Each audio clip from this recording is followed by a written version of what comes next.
The trustees of North Carolina's Teachers and State Employees Retirement System learned about history at the board's meeting this month. It is, the first time in 69 years that we haven't met that minimum required contribution. North Carolina's Treasurer Janet Cowell is talking about $684 million the state was supposed to spend on its teachers and state employees retirement system. The budget Democrats passed with little Republican support created a deficit in the state's otherwise healthy pension. One lead author of that budget says an economic turnaround will pull the state out of a potential jam. Hopefully there's going to be some recovery, some recession recovery that will help us not be in the bind that we find ourselves getting into.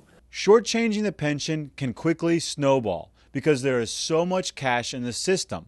If this year's payment becomes the new normal, it could take just 10 years for the pension to be in a $3 billion hole. The General Assembly made a very short-sighted decision to cut its pension payment.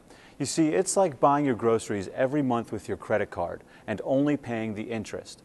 Eventually, that interest payment gets to be more than you can afford, except the credit card company still wants its money. Well, one day, teachers and state employees are going to want their pension. Except this year, the General Assembly took the first step to not being able to pay those benefits.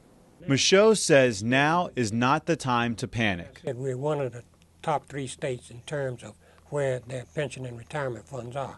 Treasurer Cowell agrees, but warns next year's negotiations will set the tone for whether cuts in benefits or other changes could become necessary.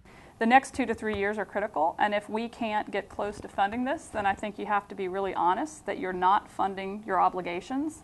Cowell estimates the state's minimum contribution to the pension will be $1.2 billion next year, and it just goes up from there.